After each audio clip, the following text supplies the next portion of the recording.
ñu ko doon wax tout à l'heure, vous êtes artiste, mais aussi nekk financier. Mais vous avez fait vos études entre le Sénégal et le Kenya, oui, avant ngay dem au niveau de la France. C'est ça. Étudier tout ce qui est finance. C'est ça. Oui, mais lan moo indi. dama kii ma laaj sama question bi bala ma ko fàtte. waaw eurobond mooy lan. eurobond mooy kon mooy benn mooy dette rek. mooy benn bor rek. Voilà wante bor boobu xam nga am na différents types bor. Parce que société privée mun na dem lebi banque. wante état mun na dem lebi tamit. communauté d'investisseurs. Donc loolu mooy obligation d'état. eurobond benn espèce obligation d'état la wante particularité bi mooy ci xaalis bi mooy du xaalis local quoi. du monnaie locale maanaam day nekk dollar wala voilà beneen devise dollar wala euro le plus généralement lu tax sax nañ koy wooye eurobond. Voilà. léegi luy particularité bi eurobond ak yeneen bor yi quoi. parce que Sénégal temps yi dañ cee jël benn 450 milliards. waaw tout à fait mais en fait comme je disais particularité bi mooy xam nga fii par exemple mu nga dem état mun a dem ci marché régional bi maanaam Abidjan état mun a dem foofu lebi xaalis. D'ailleurs société bu baax tous les 2-3 mois état day dem marché lebi xaalis. loolu mooy bon de trésor mais xaalis boobu da koy lebi ci franc CFA.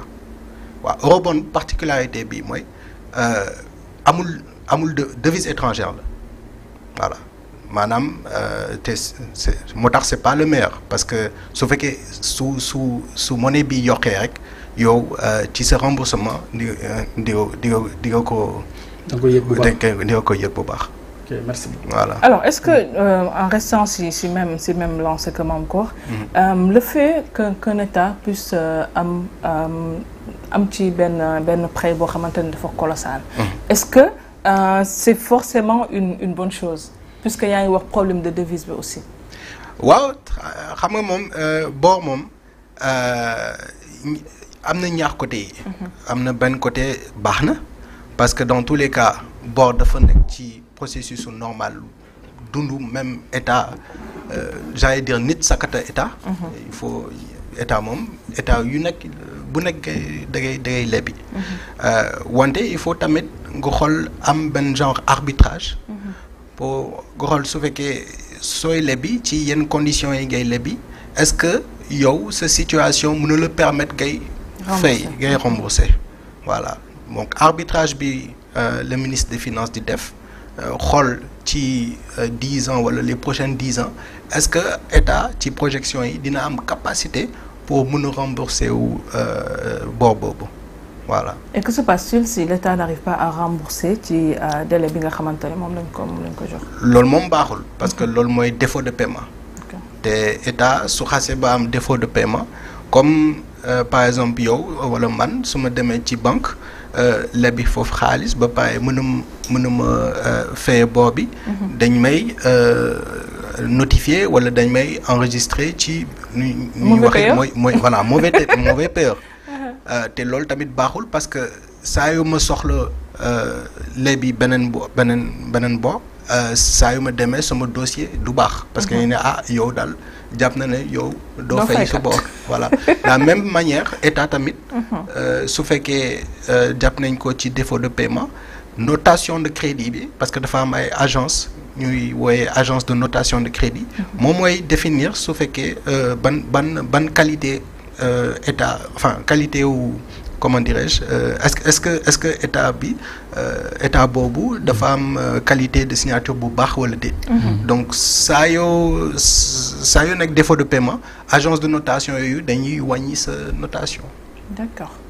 de ce fait soo nar a dem pour lebi xaalis certainement di nga jot ci bor bi wante conditions yi day gën a metti. waaw léegi ñun nan la ñuy def ba wàññi bor yi wàññi leb bi. affaire bi du affaire wàññi booy parce que comme li ma ko waxee. bor c'est pas que bor baaxul. c'est que juste da nga war a xam ne ni nga koy. utiliser ba mu mën a am rendement en fait. voilà c'est ça donc c'est pas une histoire de souvent damay dégg parce que loolu tamit ci suñu culture la te xam naa tamit man ci sama combat loolu tamit mu ngi ci. parce que dañu am suñu culture peut-être dañuy jàng ni bor baaxul. kii parce que ci société bi sax. bor dafa bor du am rakk tamit. exactement mais du à un niveau état. il n'y a pas un état qui s'endette pas loolu amul. loolu moom amul. donc bor bi c'est juste un instrument. c'est à toi de savoir comment tu l'utilises. voilà. bañ a yàq daal. bañ a yàq. ou tamit bañ a nekk trop endetté. parce que soo nekkee trop endetté day indi yeneen conséquences fâcheuses. mais est-ce que yaakaaroon ne bu suñu économie bu dëgëree surtout agriculture bi. mbay mi. dox càmm gi. dox élevage beeg tourisme bi. est-ce que yaakaar na ne dinañ soxla di dem di leb yu bëri. waaw toujours. il faut maa ngi lay joxe benn exemple par exemple. su fekkee xam nga ñun suñu population ak suñu population daanaka majorité bi ci secteur primaire bi la nekk.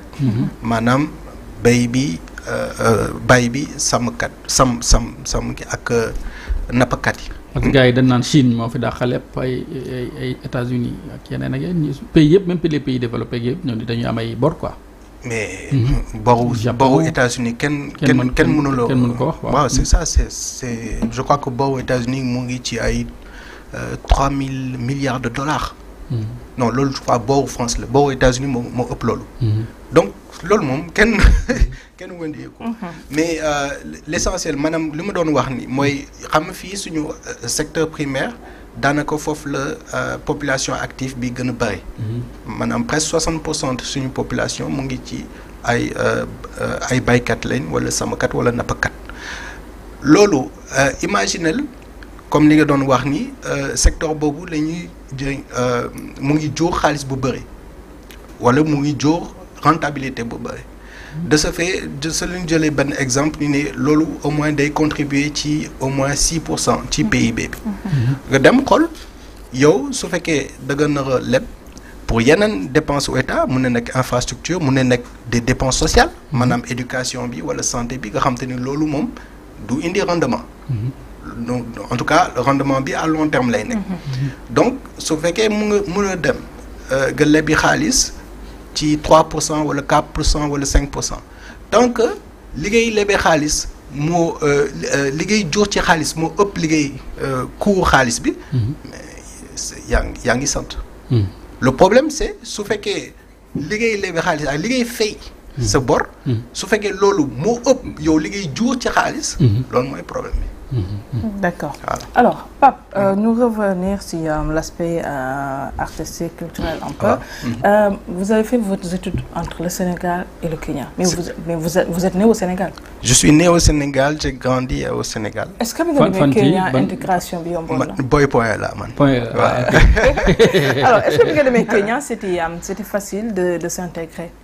Alors, c'est une excellente question. C'était facile parce que de mon école française. Okay. Donc, bon, ça n'a pas trop changé. Nous, en fait, de Kenya, c'était une ouverture quasiment d'esprit.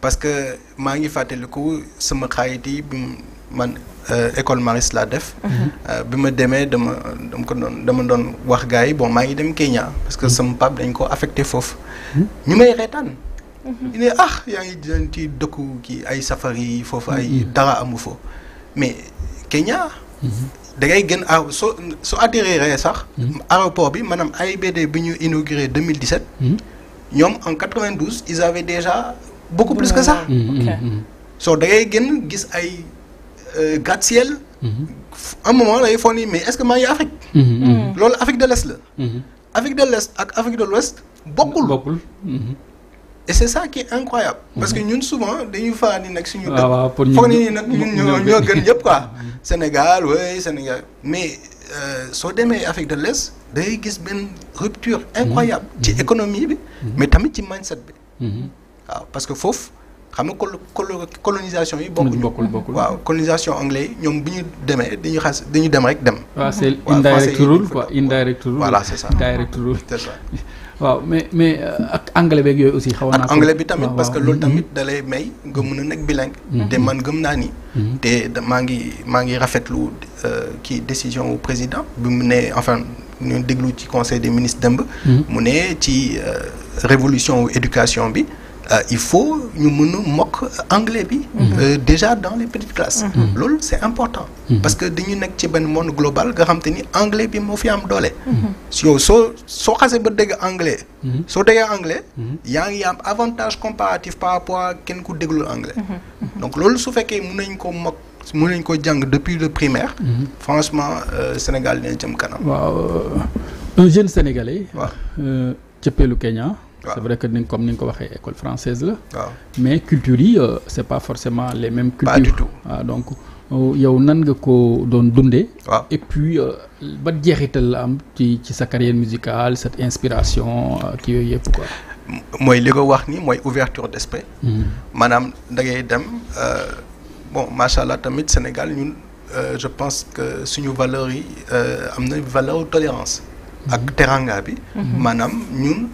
am nañ prédisposition pour accueillir yeneen xeet ak yeneen culture ak yeneen kii donc je pense que loolu daawul woon nekkul woon benn problème majeur parce que tamit ci culture bi suñu culture yi quand même c'est différent mais ak tolérance bi ak ouverture d'esprit bi macha allah da ngay mu ne ubbeeku déglu yeneen jëm leen comprendre tamit parce que yow nu ñuy dund yow du loolu ngay dund mante il faut ngeen comprendre ngeen voilà nga mën leen comprendre quoi mais loolu dafa yokk lu bari ci man nu ma gisee àdduna ak suma ouverture d'esprit te xam nga ni musique moom ouverture d'esprit la rek waaw alors nga jógee Kenya dem France waaw lan moo indi la même c'est-à-dire c'est quoi la transition entre jóge Sénégal dem Kenya pare dem nu ñu koy waxatee France après dem Canada doogati jël label mais cette transition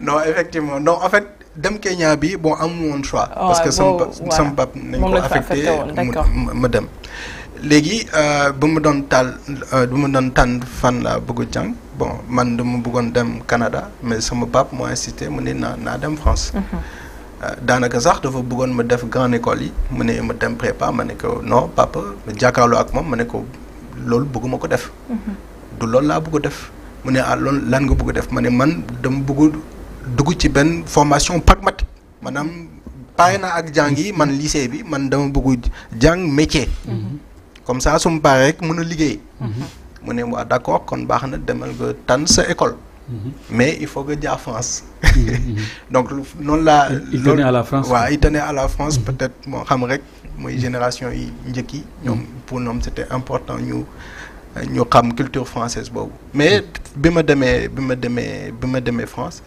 dama pare sama jàng foofu rek parce que comme loolu moo doon sama objectif final moom mën a dem Canada voilà dama sama bi ma paree sama jàng rek dama immigré dem waaw léegi à partir de là-bas nag loolu moo indi kii bi moo indi bon parce que passion musique bi amoon naa ko waaw depuis le bas âge wante xam nga immigration aventure la ba pare aventure bu metti la parce que même nit ñi buñ lay soxla pour yoga immigré parce que Canada dafa am benn politique immigration waaw bu dëgg merci choisi parce que ñoom Canada c'est le deuxième pays le plus grand au monde après la Russie wante seen population matul sax 30 millions donc dañuy soxla immigrant pour mun a renouveler seen population mais bu ñu nekkee France di marketing seen dëkk non vraiment ils sont forts il faut que nii sax ñi Coca-Cola la ñuy jógee tellement seen marketing dafa fort wante soo eggee foofu nga gis la réalité de l'immigration te dafa metti lool donc ci métit boobu la développer vraiment mooy comme benn instinct de survie ma ne c'est vrai que sama liggéey finance la mais comme mënuma fexe ba am liggéey ci finance maa ngi développé sama beneen passion tamit mooy musique bi ma am ay artistes yi ma doon wër donc finalement ñu décidé 2005 voilà ñu tijji ki label Maté les disques Maté. léegi fu ngeen tollu ci label bi. alors comme je disais dafa amoon ay artistes yi ma wóoroon donc artistes yooyu laa doon produire. mais bu ñu demee ba ci biir après un moment bon artistes yi xam nga artistes rek après yeneen affaire développé wu. donc finalement man bu ma demee ba 2008 dañu amoon dafa am benn nu ñuy tuddee la crise financière. des subprimes. oui subprime waaw loolu moo métti woon na lool. ma ñàkk sama liggéey. ci crise boobu. mais loolu tamit dafa permettre. mu mun a ñibbisi Sénégal. voilà bi ma ñibbisi Sénégal foofu laa jël aussi décision parce que avant dama doon produire rek. daaw moon rap. daaw moon woy donc mi ma ñibbisi Sénégal foofu laa tamit laa jël décision léegi tamit damay woy. léegi ban woy nga njëkk a woy. mooy sama album bu génn. doon ci woyee tuuti. doon ci woyee tuuti. waa si ma acapella la. waaw. donc oh yeah man je suis un nouveau-né regardez-moi bien c'est Pape Maine et je suis le boy qui a le gros nez on m'appelle négro on m'appelait aussi négro gros moi j'ai simplifié tout cela et ça a fait ma tey nigga. maanaam bu faale aussi. alors caporal exactement am question. waaw maanaam déglu naa ko ak attention tey. macha allah maanaam mu sànq li nga ko wax maanaam nit ki nan la mën a boole par exemple musique ak li nga xam ne moom mooy financier par exemple tey ba nga doon départ jógee fi nga xam ne moom mooy Kenya. dem France maanaam ay mbirum jàng moo la fa yóbboon affaire yooyu. mais après lan moo la inspiré ba milieu musical wala ba milieu rap ak affaire lan moo la inspiré quoi lan nga toog rek nga ne. non man musique faaw ma def ci sama yoon quoi soit ñi fi nekkoon di rap wala leneen ak lan moo la dugg sa xel ba nga ne il faut nga def musique. en fait musique bi mu ngi ci man depuis ba ma nekk xale. depuis ba ma nekk bas âge j'ai toujours aimé la musique. ba pare am tamit amouru rap parce que man rap peut-être même ci rap wolof la tàmbali parce que man j'étais un des premiers fans de Positive Black Soul. Daraji Pifras. Nix Abbas vraiment ñoom sama royukaay donc vraiment et après ma am tamit culture bu mag ci rap français rap États-Unis rap américain ak ñoom Tupac et tout ça donc loolu ça a toujours été en moi wante lan moo doon déclic bi mooy ci immigration bi parce que peut-être foofu là parce que bon avant ça bon sama problème rek mu doon jàngal bu baax école. franchement mais bu ma dee sama immigration. foofu laa gisee tamit.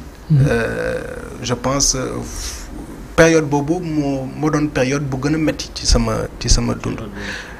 te tamit ma gis foofu injustice bu bari te man.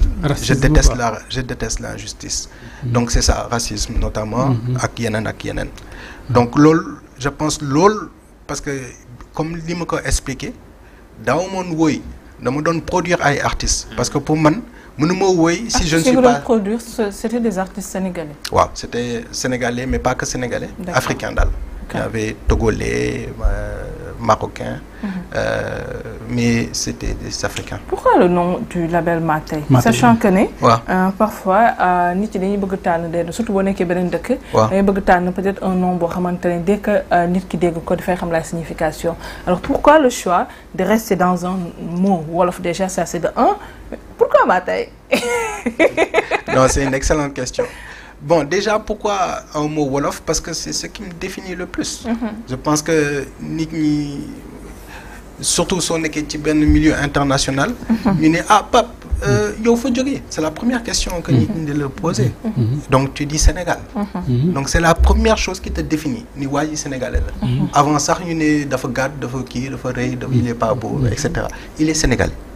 Donc, je pense que la première chose voilà, première explication, moi, d'abord, je suis sénégalais. Pourquoi Maté? Parce que je suis quelqu'un de sincère et de vrai. Et je pense que bon, c'est encore plus vrai maintenant, mais de nous qui une situation de me gagner l'eau des frais, faut assumer quoi. Ne bach wala na bon mais nga assumer ko nga mën a assumer ses conséquences yi waaw te pour man maa tey Mame Ngor tout à l'heure da nga doon wax ni Bul Faale waaw maa tey pour man parce que man j'ai grandi avec Bul Faale je voulais te poser exactement j'ai grandi avec Bul Faale mais pour man maa tey mooy prolongation Bul Faale parce que génération bi dafa changé xam nga génération yi comme li ma doon wax génération Y man ci génération Y laa bokk ñun internet dafa egg si ñu am ay 14-15 ans ay 96 mais booy 2000 yi ñoom dañuy juddoo am internet ba pare am internet bu rapide mooy déjà kii bi donc pour man Bul Faale mooy maa tey mooy évolution Bul Faale maanaam bul topp nit ñi ñuy wax ci yow wante yow li nekk sa li nga gëm mu nekk dëgg ci yow. Donc c'est un cri d'indignation quoi. Pas d'indignation, c'est un cri de responsabilité. OK. C'est un cri de responsabilité de dire moi j'assume que je suis artiste financier. Et puis oui bon au-delà de li nga assumer ne artiste financier la yaa ngi wax léegi difficulté immigration. C'est ça. Le racisme li nga xam ne dañ leen fay sonal ak yooyu yëpp. C'est ça. Est-ce que du loolu moo la gën a may force maa tey bopp. Bien sûr pour nga continuer mën a def li ngay def. loolu moo déclenché sax affaire bi. Parce que bon man je n'ai jamais été confronté à ça. parce que li nga wax nii rek on parle de ton nez on parle de ton truc yow nga ne leen maa tey man damay continuer dem quoi. Exactement. OK. loolu jël naa benn kii mais en fait renaissance mooy message bi sax. mooy maanaam nit ñi lu ñu gis teg ko benn faiblesse ci yow.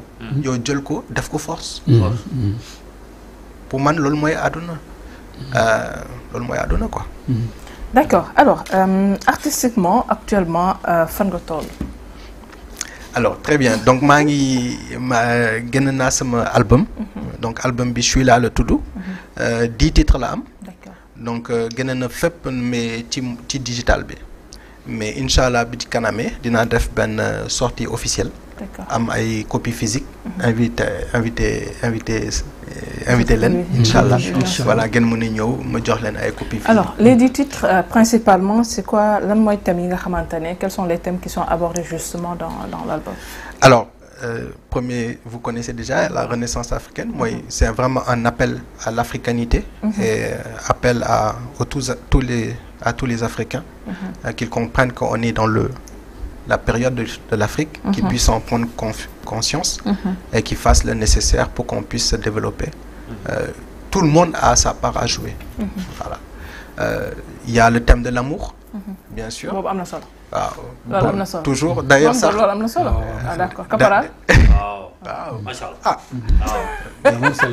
sans amour moom on ne serait pas là. Donc loolu actuellement loolu mooy sama premier single sax. mu ngi tudd Elixir. waaw c'est un hommage à une femme spéciale pour moi. Elixir de jouvence mooy safara bi muy delloo gune. loolu laa ko traduire ci tubaab. waaw safara bi may delloo gone. voilà. xale yi instant yi jàngi nañu wala. damaa bëggoon commenter ko Kenya la wala Canada. non kooku sénégalaise la. sénégalaise la bon temps. c'est que xaw ma ndax élèves yëpp jàngi nañu instant wax lu ma bëggoon commenter foofu dama koy denc ba après dama commenter ko. safara bi may delloo gone loolu am na solo de. alors les autres thèmes à peu près. Alors les autres thèmes c'est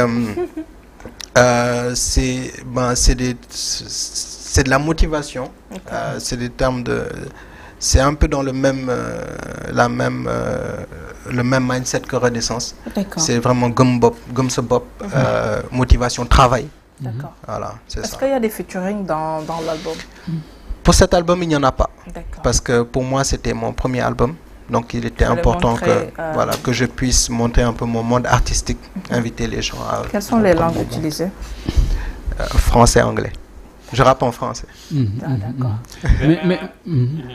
mais li may laajte mooy maanaam musique maanaam fi nga nekkoon. mooy Canada. waaw ak Sénégal. waaw fan moo gën a yomb musique quoi maanaam.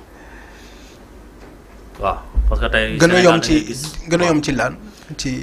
maanaam ci ban aspect. Sénégal tey da ngay gis benn maman fay nekk artiste moom bu amul par exemple label day jéem a dajale xaalisam ba pare jéem a produire boppam est-ce que Europe itam. c'est la même chose. ok c'est la même chose.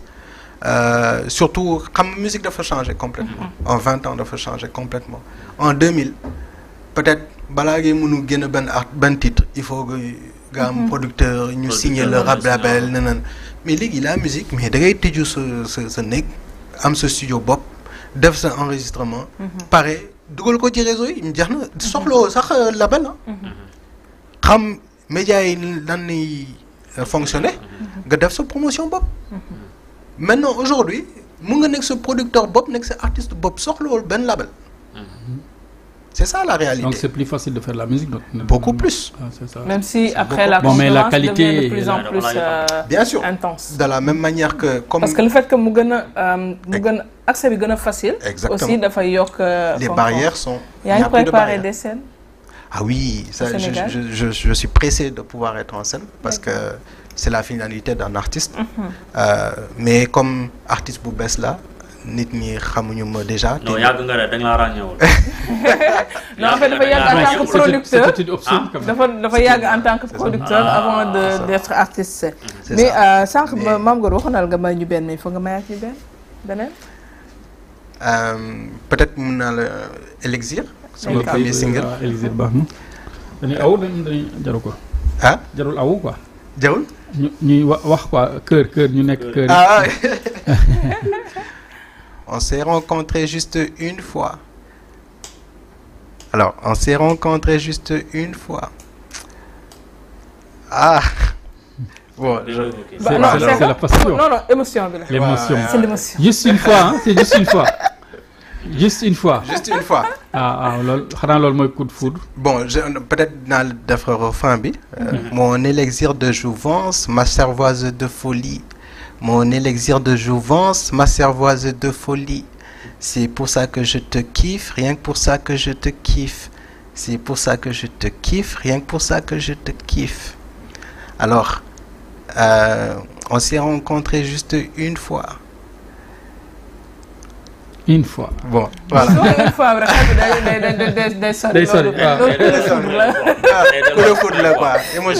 c'est l'émotion. Mais son bi mu ngi ci YouTube donc mu nga ko seetaan foofu. Alors mais justement man chaque jour nag dama koy bëgg laaj artistes yi tey am na ku ma jàkkaarloo yéen da ngeen di bind de këru wala comment vous faites quoi, comment vous procédez pour écrire quoi?